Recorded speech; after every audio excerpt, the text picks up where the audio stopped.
Ora, muito boa tarde a todos. Antes de mais nada, gostaria de vos agradecer a todos. Entretanto, antes ainda de partilhar o PowerPoint, queria vos fazer já aquilo que os ingleses chamam um disclaimer. Um disclaimer é uma declaração prévia dizendo: eu não sou nem nunca fui profissional da área da astrologia. Tudo o que sei sobre a astrologia foi aprendido, estudado, interiorizado, de muitas leituras, de muitos contactos, de um ou dois cursos que fiz há muitos anos na adolescência e, portanto, a minha perspectiva sobre a astrologia é sempre muito virada para a prática e muito virada também para a questão dos planetas lentos. E a astrologia é um mundo infinito. Portanto, se me viessem perguntar alguma coisa muito técnica, eventualmente eu poderia não saber dar resposta. Vou partilhar convosco aquilo que é a minha análise, como já aconteceu duas ou três vezes ao longo destes anos mais recentes. O relógio do tempo acertando agulhas. E porque é que já é a segunda vez que eu começo o título de uma destas conferências com esta imagem do relógio do tempo? É porque um tema astrológico é exatamente isso. É como se fosse um relógio, só que em vez de ter apenas dois ou quando muito três ponteiros, tem bastantes mais ponteiros. Tem tantos ponteiros quantos os planetas, o Sol, algumas outras figuras que também são assinaladas e às vezes até alguns asteroides cujo aspecto mítico incide também nos horóscopos. Eu hoje vou lidar sobretudo com o Sol, a Lua e os planetas do sistema solar. Não compliquei as coisas com asteroides, de vez em quando poderei falar nos nodos lunares, mas isso também explicarei. Ora bem, o relógio do tempo acertando agulhas, porque este ano traz muitos acertos de agulhas, e já agora aproveito para dizer que estas duas primeiras imagens são as únicas que foram retiradas da internet, tudo o resto são imagens da prata da casa.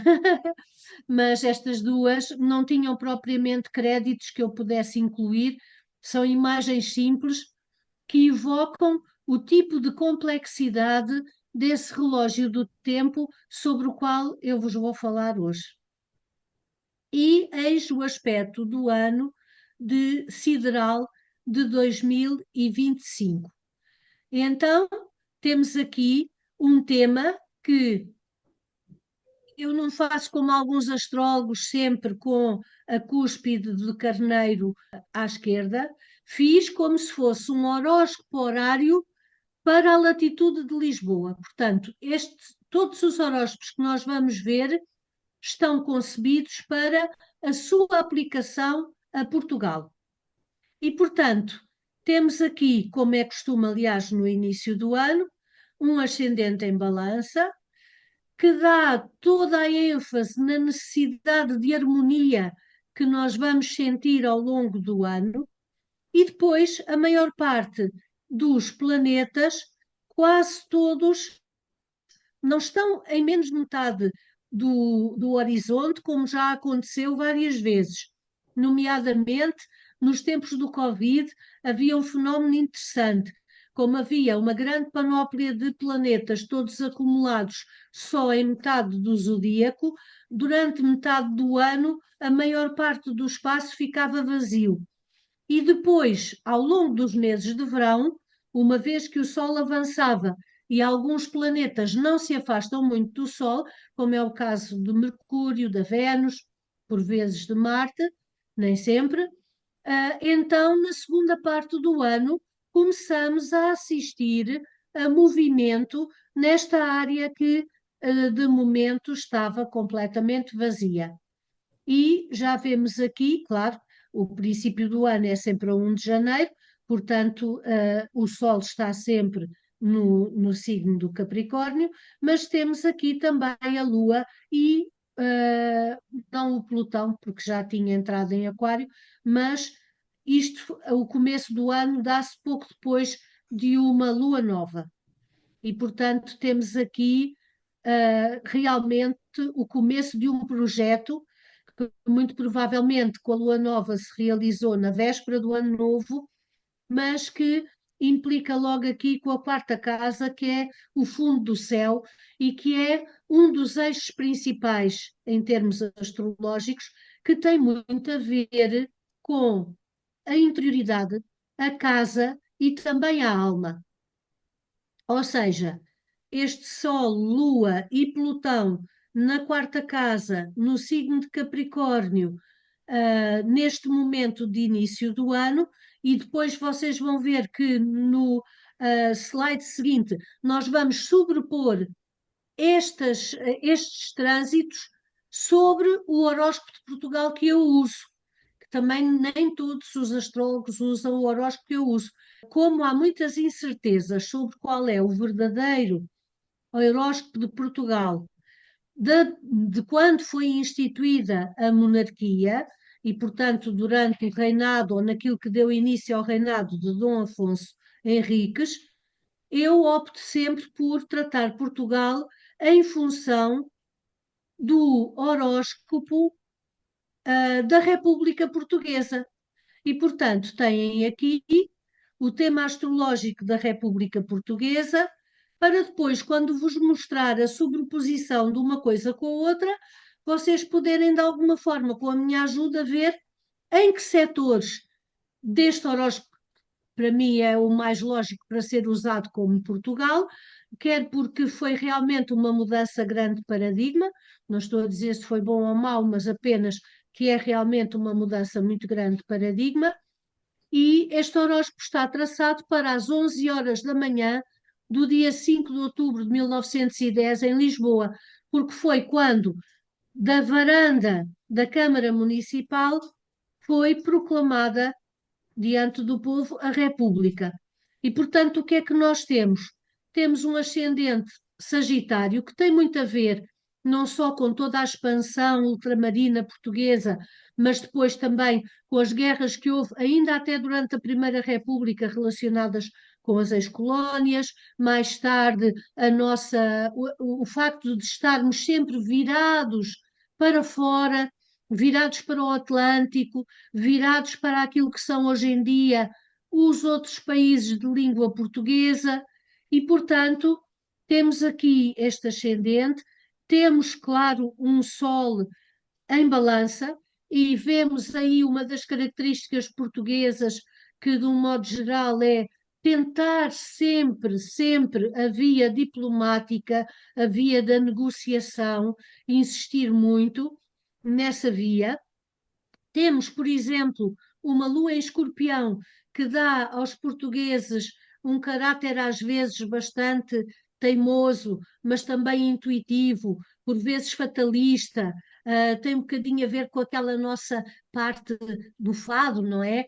Em que gostamos de estar a cantar as nossas dores, as nossas alegrias, as nossas paixões, e por outro lado também esta lua em Escorpião faz-me lembrar de Fernando Pessoa quando ele diz: ó mar salgado, quanto do teu sal são lágrimas de Portugal, porque há esta componente feminina. Portugal, estando sempre virado para o mar, viu gerações sucessivas de homens e de jovens partir ou para a guerra ou para o comércio, nos tempos das descobertas das rotas, que depois deram início a esta aldeia global que é o mundo.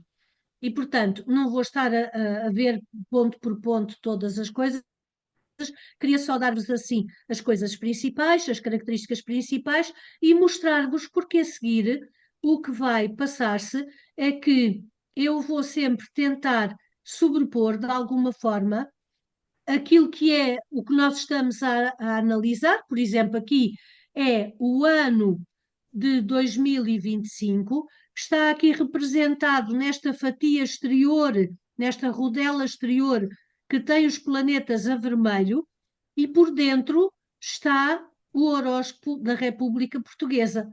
E, portanto, por exemplo, logo à primeira, o que nós vemos é, enquanto que a República Portuguesa tem um ascendente mais virado para a cooperação, para o exterior, para o estrangeiro, para as diferentes culturas, para o aprofundar de uma vocação, este ano começa com um ascendente em Capricórnio, que nos obriga a pôr os pés na terra, a sermos ambiciosos, não necessariamente no mau sentido, mas no sentido de termos que trabalhar por aquilo que queremos, e, no entanto, temos aqui, por exemplo, onde está a seta, está o Sol que estava em Capricórnio está ainda no ascendente, embora já no signo de Capricórnio, seguido um bocadinho mais adiante pela Lua e pelo Plutão, mas atenção, esta conjunção da Lua em trânsito com o Urano natal de Portugal significa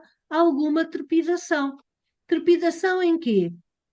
No nosso caráter coletivo, porque a lua natal está aqui em Escorpião, na casa 11, nos nossos ideais, mas também, uma vez que a lua representa também de alguma forma o feminino e a casa, por exemplo, os altos e baixos na crise da habitação e os altos e baixos na crise da nossa própria população. Ou seja, ao longo do ano há muitas coisas que surgem inopinadamente por influência deste Urano e por influência do Urano em trânsito, que está mais adiante, aqui ainda no signo do Touro, mas colado praticamente em cima do nodo norte de Portugal. O nodo norte, ou o nodo lunar, significa um eixo de qualquer tema astrológico em que o nodo norte ou cabeça do dragão, que é este bonequinho que se vê aqui a azul, parece como se fosse quase o símbolo do leão, mas assim com um desenho ligeiramente diferente. Esta cabeça do dragão é um ponto matemático que se consegue a partir de cálculos da posição da Lua relativamente ao Sol. E há um nodo norte, ou uma cabeça do dragão, porque também há um nodo sul, ou uma cauda do dragão, que é exatamente o ponto oposto. O que é este eixo dos nodos, que nas nossas vidas também muitas vezes é muito importante? O nodo norte indica aquele sítio onde nós devemos tentar fazer esforço para aprender, para adquirir, para nos afirmarmos, e, portanto, aqui, como nação, este nodo está quase a cavalo entre a casa 5 dos filhos, das coisas de que se gosta, dos passatempos, e a casa 6 do trabalho, daquilo que já implica disciplina, daquilo que implica dádiva pessoal e também, por vezes, das questões de saúde não crónicas. E, portanto, a passagem do Urano em cima deste nodo norte natal significa que vai haver também muitos altos e baixos em termos daquilo que vai ser, digamos, o dia a dia laboral deste país.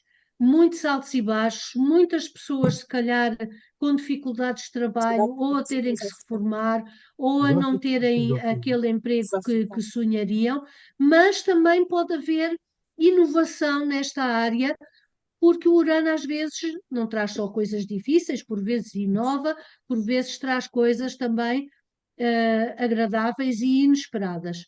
Depois, por outro lado, verificamos aqui, está aqui na casa 3 da comunicação e 5 deste novo ano, a Vênus em conjunto com o Quirão de Portugal. E é um aspecto de amor e de encantamento. Portanto, vamos ficar atentos ao longo do ano por que tipo de personagens, ou de histórias, ou de valores, ou de ideais é que Portugal e a sua população se namoram. Quem são essas pessoas ou esses ideais ou essas causas que Portugal está na disposição de adotar e de seguir? E depois temos, por exemplo, aqui o Júpiter ainda em Gêmeos, porque vai mudar também este ano. Quase todos os planetas lentos vão mudar, exceto Plutão, que já tinha mudado. E aqui o Júpiter, na sétima casa, pode significar, no signo de Gêmeos, conversações, negociações, tentativas diplomáticas, o papel de Portugal, por exemplo, a nível multilateral, por exemplo, com o estrangeiro, por exemplo, com parcerias ou alianças multilaterais em que pertence e em que Portugal pode tentar assumir realmente uma posição de alguma de alguma capacidade de negociação ou intervenção diplomática. Eu não quero estar a esgotar todos os pormenores de tudo, porque ainda tenho muitas coisas para vos mostrar e também não quero que isto seja demasiado longo. Ora bem, ainda há pouco vos disse, quase todos os planetas lentos mudam de sítio, mas Plutão já tinha entrado em Aquário, iniciando esta série de acertos de agulhas. E o que é que acontece? Plutão entrou em Aquário pela primeira vez em 23 de março até 11 de junho de 23. E eu lembro-me que na altura também houve alguma trepidação em Portugal. Há bocado ainda tentei pesquisar algumas notícias que não fossem estrangeiras, mas creio que houve realmente várias coisas, entre as quais alguns escândalos políticos, que depois vieram a dar, mais no final deste ano, a queda do então governo. O que é que nós vemos aqui que também é interessante e que já vos tinha mencionado há bocado? Todos os planetas estão concentrados em menos de metade daquilo que é a roda inteira do tema, deste tema que nós estamos a ver.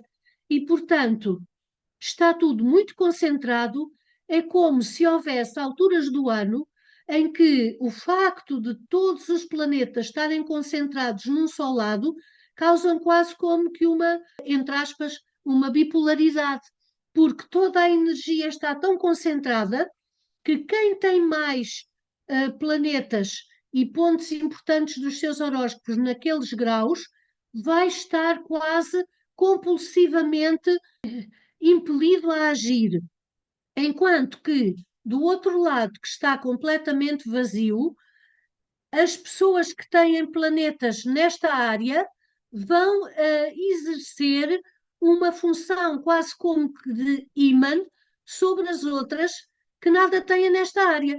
Isto agora é a nível, por exemplo, do país. Portanto, nós certamente teremos tido, nesta altura, grandes parcerias com países cujos planetas também estavam deste lado do horóscopo e podemos ter sido interpelados ou ter que responder a desafios de países que estão mais vocacionados para estas outras casas que estavam completamente vazias. O que nós verificamos é que nesta primeira entrada de Plutão em Aquário, Plutão está na sétima casa, que se fosse uma pessoa humana também inclui os casamentos, ou no fundo é uma parceria com aquele outro que é muito importante, mas não é só isso, é o público, é a opinião pública e é também tudo o que é na base das negociações e dos contratos. E realmente 2023 foi muito variado e muito intenso em Portugal nesse sentido.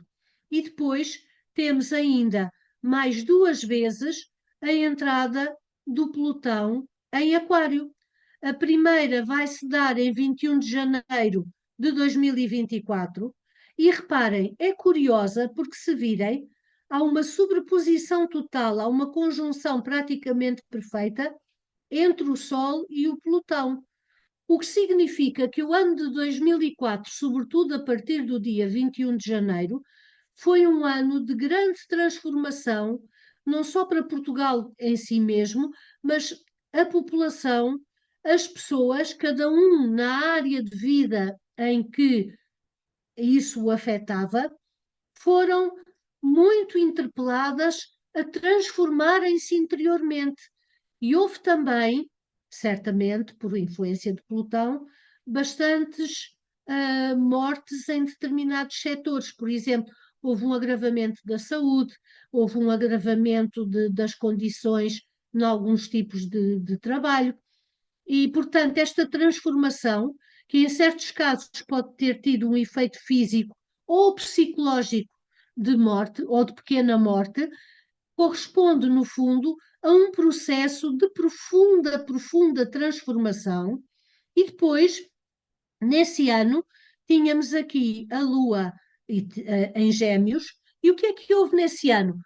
Houve uma grande tentativa de negociação, porque houve, primeiro, em função da queda do governo, houve novas eleições, depois houve reeleição de outro governo, depois não havia a certeza sobre como é que se iria gerir uma maioria que não era verdadeiramente estável. No ano anterior, eu tinha-me esquecido de dizer, no ano anterior, que já vos mostrei, em que o pelotão tinha estado aqui no início de Aquário, numa grande ligação ao público e às massas, foi quando nós tivemos em agosto as Jornadas Mundiais da Juventude, que trouxeram milhões de jovens e de pessoas a Portugal. Acho que foram 2 milhões extra que estiveram em Lisboa, que é uma cidade que normalmente no seu centro não chega sequer a 1 milhão de habitantes. Ultrapassa, assim, se contarmos os arredores. E depois temos a 19 de novembro do ano passado, portanto, aí sim, já muito próximos de nós, uma entrada de Plutão finalmente em Aquário, onde já vai ficar até 2043, portanto, esta é mesmo uma estadia prolongada, e então nós vemos aqui a cúspide em Caranguejo com a Lua. Esta mudança de Plutão vai ter um impacto muito grande nas famílias, na história, nas recordações históricas, na forma como nós nos vemos e contamos o nosso próprio mito, e nas famílias, e um impacto grande também nas mulheres e nas crianças. Não quer dizer que esse impacto seja sempre negativo, mas, por exemplo, este pelotão em 7 de negociações também tem a ver com muita coisa que tem estado a decorrer relativamente às maternidades, ao transporte das grávidas, onde é que as pessoas podem ter filhos. Às vezes há grávidas que, se estiverem aflitas num determinado dia, sei lá, vão para Leiria, se for no outro dia vão para Coimbra, ou estão no Algarve e vão para Évora, ou de Évora vão não sei para onde. Enfim, isto é para vos dar um exemplo. Atenção, há outra coisa importante. Neste dia em que o pelotão entra definitivamente em Aquário, temos aqui uma oposição entre o Sol, que estava em Escorpião, em profunda efervescência e turbulência, e o Urano em Touro. E, portanto, mais uma vez, assim como aquela Lua é interpelada pelo Plutão no que diz respeito ao seu espaço vital, à sua memória, à sua genética, este Sol, em 5, tem a ver com toda a parte lúdica e toda a parte criativa, que estava em profunda ebulição, interpelada por este Urano, que em Touro quer criar, mas está a criar num signo que tem mais a ver com a arte, com a terra, com a agricultura, com a ecologia. E todas estas coisas e estas diferentes oposições suscitam aqueles grandes temas que já no final do ano passado se tornavam presentes também para este ano. Há aqui outra oposição também curiosa, que é o Júpiter oposto ao Mercúrio. O Mercúrio está em Sagitário, com uma capacidade de inteligência rápida que quer explorar novos mundos. O Júpiter está em Gêmeos, expandindo tudo o que são, por exemplo, novos projetos profissionais, as startups, a inteligência artificial, e, no entanto, há ali uma luta subliminal entre diferentes paradigmas. Entre este Mercúrio, por exemplo, que pode ser aquela pessoa que ainda quer escrever usando a sua escrita manuscrita, como dizia, por exemplo, a Teresa Horta, que quando escrevia poesia escrevia sempre à mão, porque lhe dava a ideia que a poesia passava da cabeça através do braço para as pontas dos seus dedos e para o papel. e, por exemplo, o Júpiter em Gêmeos, se calhar a querer fazer uma produção muito mais rápida, diretamente no computador ou até no telemóvel, dirigindo para toda a gente, e, portanto, há aqui paradigmas que podem colaborar, que pode-se encontrar solução e pontos intermédios, por exemplo, esta oposição entre o Urano e o Sol resolve-se nestes aspectos positivos que ambos têm a este Neptuno em Peixes perto do meio do céu, que é, por exemplo, repensar do que é a imagem social que nós temos, queremos ter, que tipo de estatuto e até que ponto esse estatuto pode incorporar uma visão ecológica diferente, um respeito diferente pela terra, etc. Mas pronto, isto ainda foi até novembro. E a partir de novembro nós temos, isto ainda é o aspecto do efeito da entrada de Plutão pela terceira vez em Aquário, sobreposto ao tema de Portugal. E, portanto, temos aqui um Sol em 12ª casa, que não tem muita liberdade de expressão, que quer ser ele próprio, mas às vezes tem alguma dificuldade, e se quiser ser ele próprio, vai ter que irromper de formas novas, com este Urano do outro lado. Temos este Mercúrio em primeira casa, que é extremamente criativo, por exemplo, em relação a esta Lua e este Neptuno que estão conjuntos. Reparem como aquelas dores e aquela necessidade de recuperar a história, recuperar o mito, recuperar a imagem, recuperar aquilo que são as tradições, mas em formas novas que tínhamos visto anteriormente só no horóscopo do Plutão, aqui sobreposto a Portugal, implica uma conjunção muito importante e muito inspiradora entre o Neptuno português e a Lua em trânsito, o que significa que pode haver uma forma mais espiritual, mais elevada de tentar recontar a nossa história. Por exemplo, podíamos imaginar, em vez da história ser a história das batalhas, das pessoas que mataram ou foram mortas, a história ser a história do percurso espiritual, das descobertas e daquilo que nos liga às nossas raízes femininas e às nossas famílias de uma outra forma, que inclui também a psicologia mais profunda. Por outro lado, com este Neptuno em trânsito, a passar aqui no fundo do céu, em oposição a alguns dos planetas da República Portuguesa, atenção, porque todos estes anos da passagem de Plutão através de Aquário vão ser férteis também nessa sensação de dissolução que algumas pessoas vão ter na área da casa, nas potenciais inundações, na subida do nível das águas e na necessidade de tratar a água e todos os recursos naturais de uma forma diferente. E depois temos aqui alguns dados, e uma das coisas interessantes, porque eu tentei ir ver, mas depois é imenso, não se consegue dar aqui tudo. Há muitíssimas coisas sobre os ciclos de Plutão e Neptuno, por exemplo, que têm a ver com grandes transformações civilizacionais. E para não irmos mais longe, da última vez que Plutão esteve em Aquário, que foi entre 1777 e 1798, deram-se logo à cabeça a independência da América, a Revolução Francesa e o início da Revolução Industrial. Curiosamente, quando pensamos em Aquário, pensamos sempre em algo de fraterno e em algo de coletivo.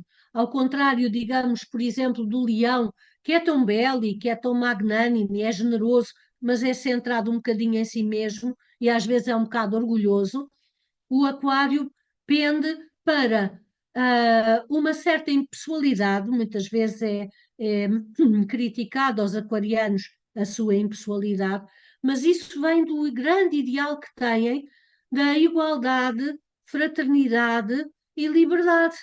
E, portanto, reparem como, quer na Revolução Americana, para cortarem o cordão umbilical com o Reino Unido e se tornarem uma grande federação de Estados, quer no caso da Revolução Francesa, estes ideais aquarianos estiveram presentes.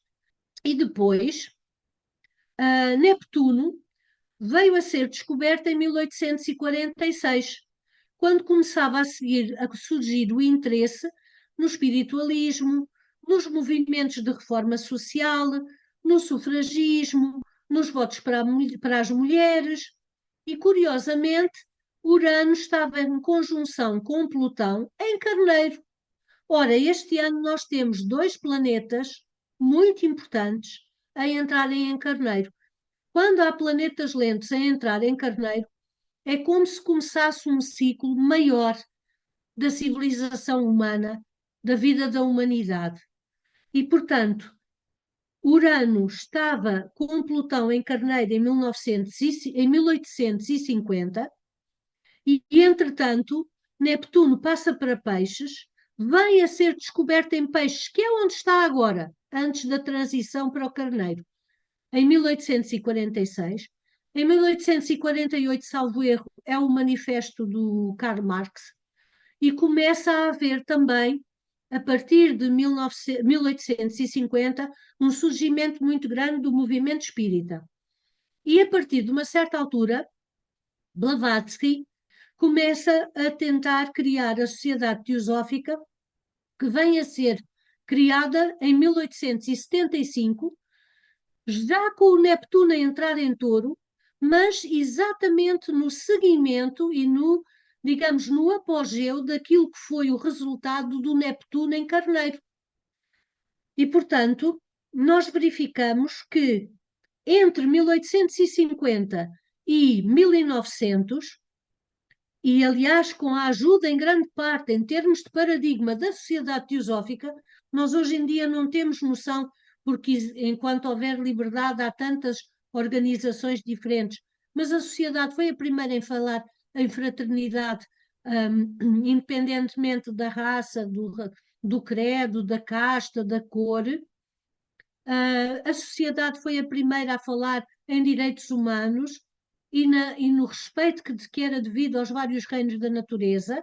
Portanto, muitas das transformações profundas da nossa civilização e dos nossos paradigmas vieram diretamente desta luta que houve no final do século XIX entre dois paradigmas diferentes. O materialismo, que havia muito materialismo, as más consequências da Revolução Industrial e a tentativa sempre presente de elevar a humanidade a outro patamar de felicidade, de consciência, de despertar. Agora que está definitivamente encerrada a questão do Plutão entrar em Aquário, devemos dizer que a primeira metade de 2025 fica marcada por uma série de mudanças planetárias. Os nodos lunares, que eu já vos referi, que são os tais cabeça do dragão e cauda do dragão, ou nodo norte e nodo sul, são um eixo que vai girando muito lentamente e de forma retrógrada, ao contrário dos ponteiros de relógio. E então, até janeiro deste ano, esses nódulos estavam no eixo peixe-virgem, que é um eixo que tem a ver com o karma, tem a ver com o universalismo, tem a ver com a religião, e é caracterizado, aí é onde vai entrar agora. Peço desculpa porque estes nodos estão a ir ao contrário de todos os outros planetas.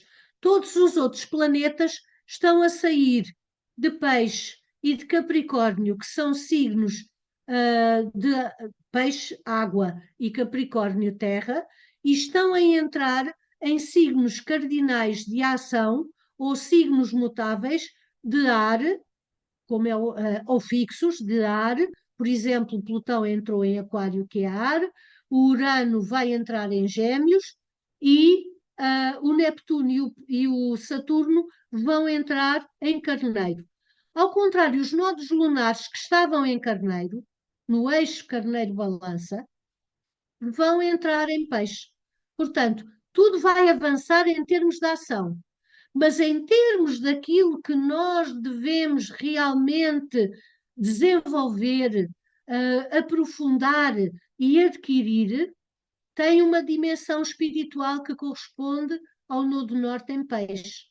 Portanto, tudo vai avançar para a frente, tudo vai interpor ações, tudo vai tornar-se ativo de uma forma prática e por vezes até contundente. Mas nos nossos horóscopos, onde estiver o final do signo dos Peixes, é onde nós deveremos fazer esforço. Por exemplo, se for na casa 3, para a nossa comunicação, para a nossa escrita, para o nosso contacto com os outros. Se for na casa 9, para os nossos estudos superiores ou aprofundar determinadas matérias de estudo.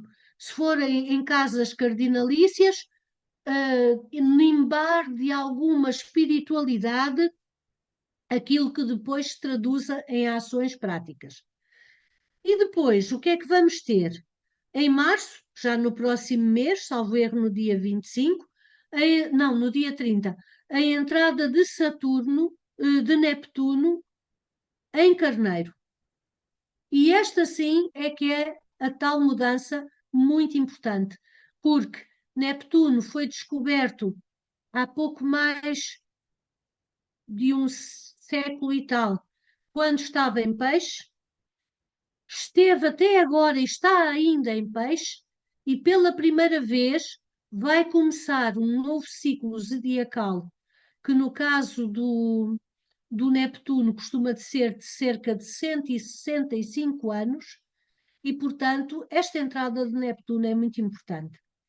O Saturno vai também entrar em Carneiro em maio de 2025, e no próximo ano, porque estes planetas são lentos, e então o que é que acontece? É como se a energia destes planetas fosse tão forte, tão inexpugnável e às vezes tão incompreensível para nós, simples mortais, que eles entram uma primeira vez num novo signo, ao fim de algum tempo, que podem ser semanas ou meses, retrogradam, voltam àquilo a que nós já estávamos habituados, como se nós estivéssemos, de repente, sob uma grande pressão e a pressão aliviasse, depois voltam a entrar muitas vezes uma segunda vez e voltam a retrogradar, como aconteceu com Plutão, em Aquário, e voltam a entrar uma terceira vez. Ora bem, Neptuno e Saturno entram em março e maio deste ano, depois vão se afastar outra vez de novo, e depois, em fevereiro do próximo ano, salvo erro no dia 20 ou 21 de fevereiro, eles vão estar os dois numa conjunção exata a 0 graus de Carneiro. E esta conjunção exata a 0 graus de Carneiro é como se fosse o sinal de partida numa corrida zodiacal, num novo ciclo que então vai definitivamente começar, mas cujo dialbar já vamos começar a ver este ano.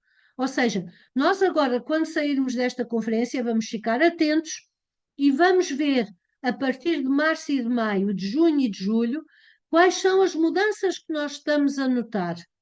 E para o ano, quando eles dois estiverem ambos a 0 graus de Carneiro, nós sabemos que é como se isto tivesse sido o ensaio geral para um grande teatro cósmico que vai começar a partir de 20 e 21 de fevereiro no próximo ano. Ora bem, em 2025, os planetas externos, como já dissemos, estavam predominantemente em signos de terra, com o Urano em Touro, o Plutão em Capricórnio, o Neptuno em Peixes, mas no início de 2025, Plutão já está em ar, Neptuno, tal como Saturno, vai entrar em Carneiro, que é fogo, e Urano vai entrar em Gêmeos, ar.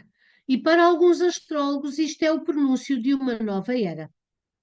Neptuno ficará em Carneiro até 2038, considerando alguns astrólogos que se irão tratar de 13 anos de inovação em campos como a espiritualidade, a medicina, as artes e, diria eu, os sonhos e os mitos que sonhamos e que projetamos. E Neptuno terá, a partir de maio de 25, a companhia de Saturno em Carneiro. Ora, quando eu falo aqui em sonhos e mitos, não nos esqueçamos que o Carneiro é o protótipo do líder. E, portanto, quando o Neptuno entra em Carneiro, os líderes afirmam-se, mas o Neptuno, para além do idealismo, também traz nebulosidade, confusão, incerteza, ilusão e às vezes mentira. Então, a partir de março, nós vamos começar a ver determinados líderes que projetam uma determinada imagem e que essa imagem pode ser, sobretudo, uma grande ilusão criada e propalada também muito com a ajuda dos mídia e dos meios que hoje em dia existem. Ora bem, temos aqui a entrada de Neptuno em Carneiro, 30 de março. Reparem como, de novo, nesta fase do ano, está tudo praticamente em metade apenas, ou ligeiramente menos de metade do horóscopo. E a entrada do Neptuno em Carneiro é feita aqui numa grande confluência de planetas que estão entre os peixes e o Carneiro.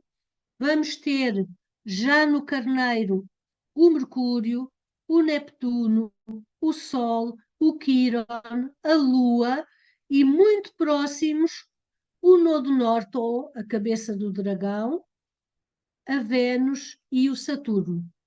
E isto, o que é que nos diz?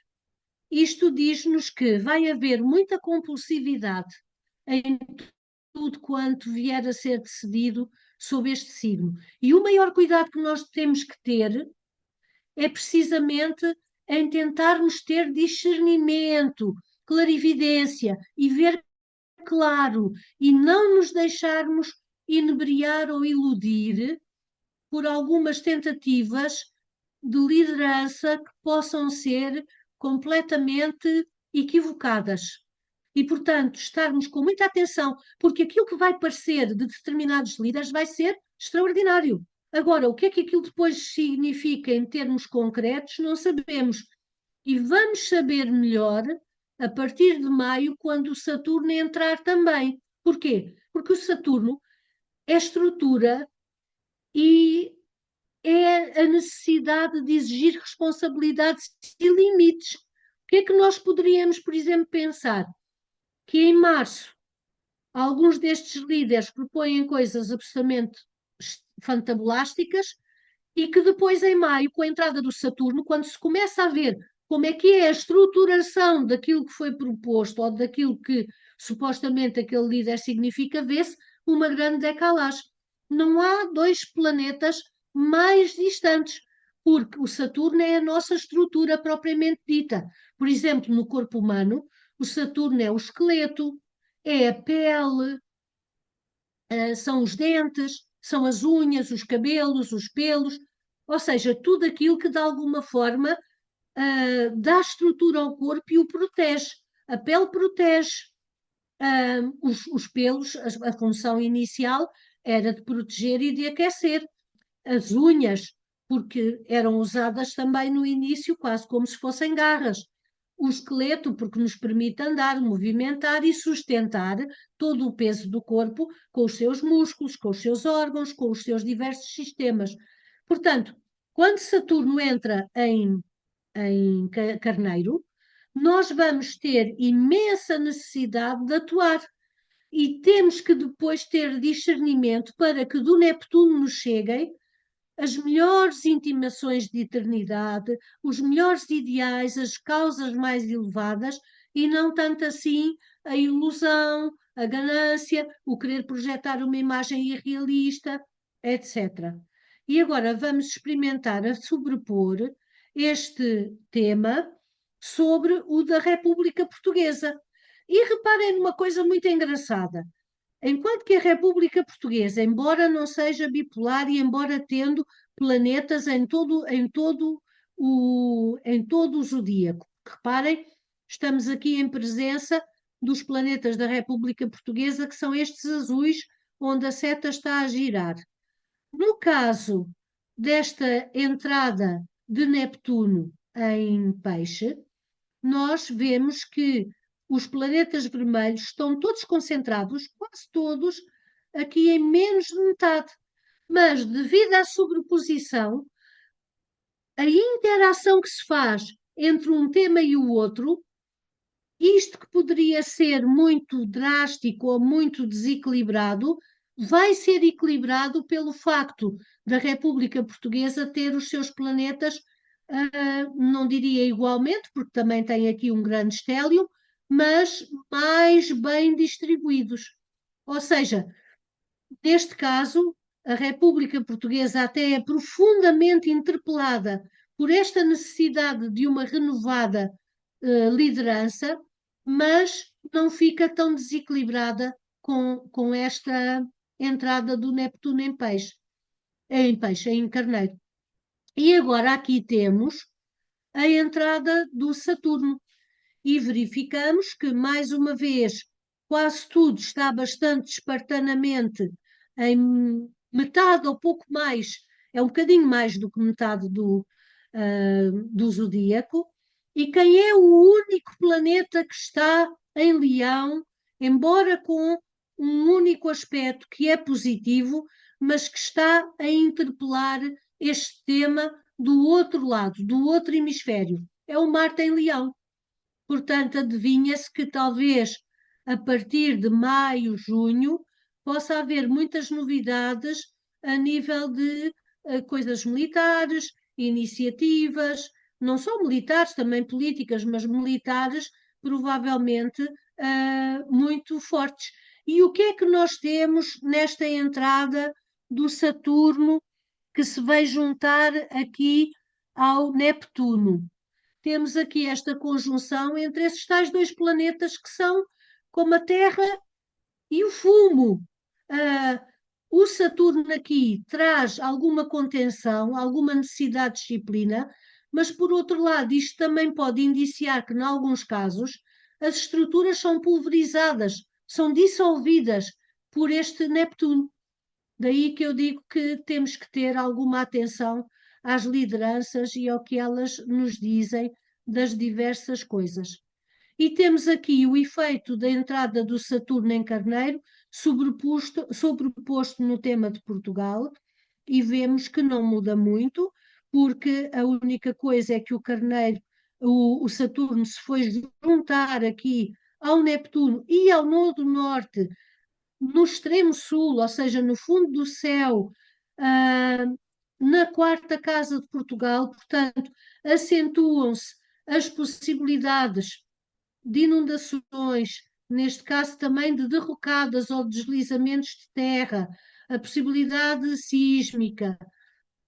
São coisas que podem acontecer, não quer dizer que tenham que acontecer, mas, por exemplo, eu veria com bons olhos que a necessidade de tomar iniciativas menos imaginárias e mais concretas, por exemplo, no caso português, fosse uma das coisas boas para atualizar, seria todos os protocolos antissísmicos, todos os exercícios que deviam estar a ser feitos, o conhecimento que devia estar a ser partilhado com a população, as tentativas de organizar nos prédios, nas instituições, nas escolas, etc., coisas reais, concretas, que tenham a ver com a passagem de conhecimento concreto sobre coisas que podem acontecer.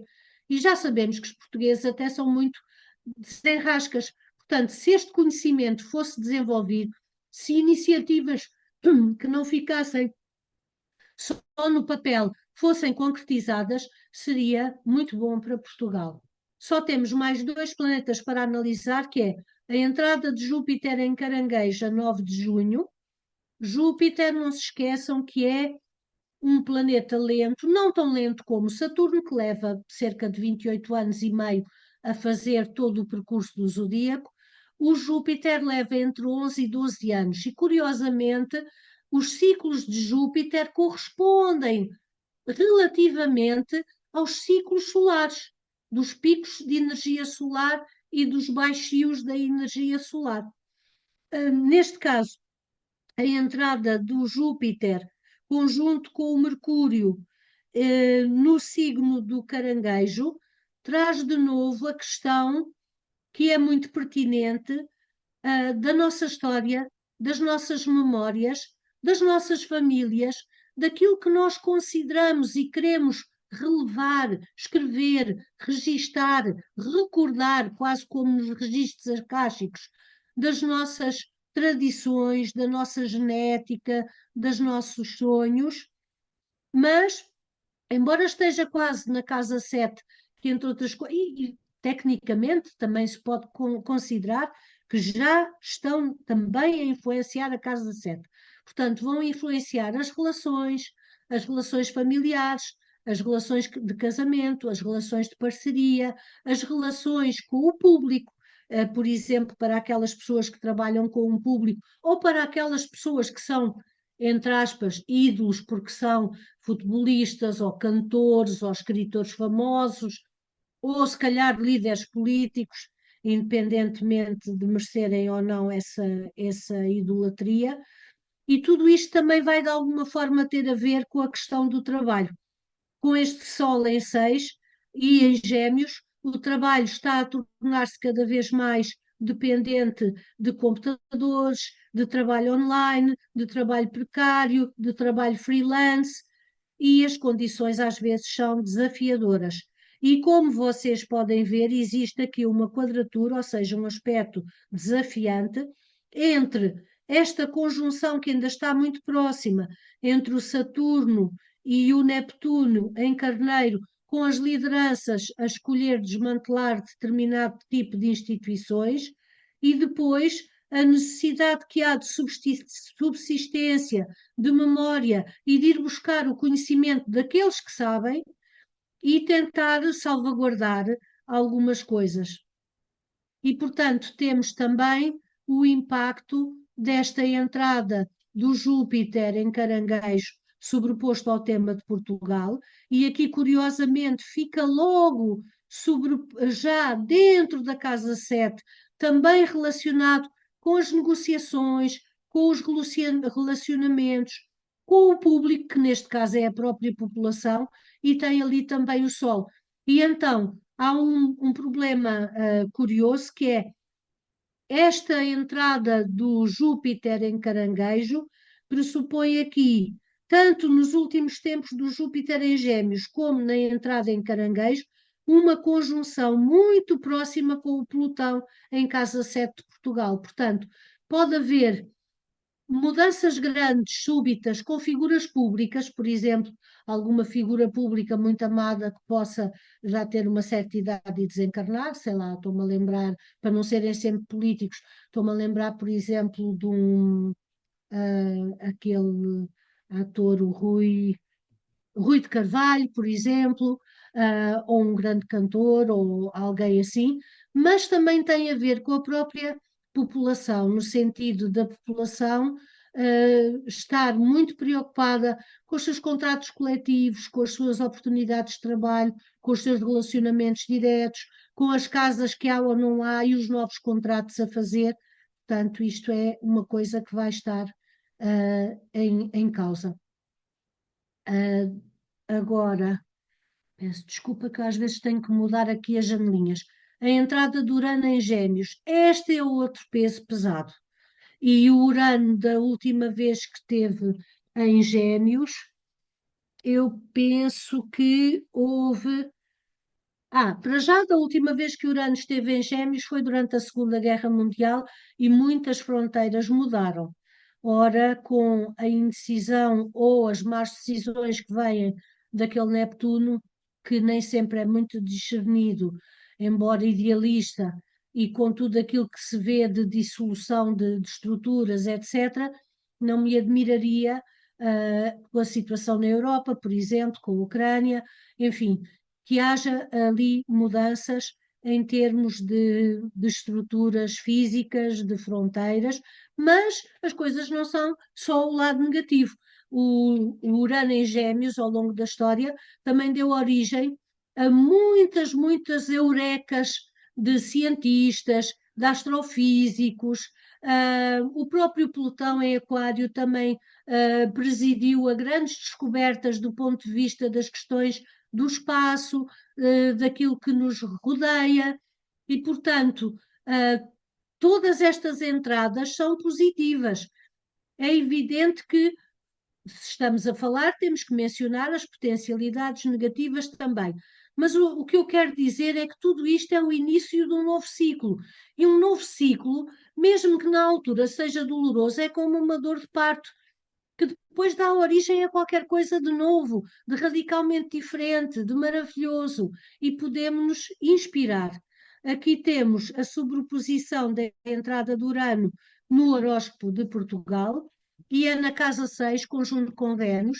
A casa 6 não é só a do trabalho, não é só a das doenças não crónicas, mas é uma casa quase de discipulado, neste sentido de ser uma casa de busca de autoaperfeiçoamento, de, que põe as pessoas um pouco em crise, mas no sentido de as levar a ultrapassarem-se a si mesmas, e os Gêmeos, sendo um signo de ar, de muita comunicação, de muita capacidade tecnológica, vai abrir, se calhar, aqui grandes possibilidades de trabalho, e com a Vênus, essas possibilidades talvez sejam até possibilidades positivas, valiosas, amorosas ou belas, porque a Vênus também tem a ver com a beleza, com os valores, com os afetos, e, portanto, acho que nesse aspecto é interessante esta entrada do Urano em Gêmeos.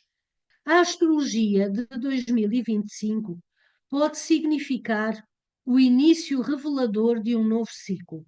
Por exemplo, alguns sites online mencionam que, se a conjunção de Júpiter em Saturno em 2020 foi como o início de uma nova ordem, e foi, porque tivemos o tempo do Covid, o confinamento, uma série de coisas que todos nós nos lembramos ainda com muita nitidez.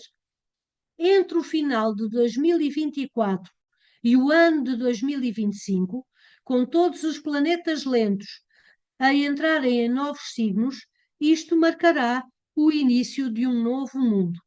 Alguma coisa importante irá ocorrer e o seu impacto redefinirá o curso da nossa jornada coletiva.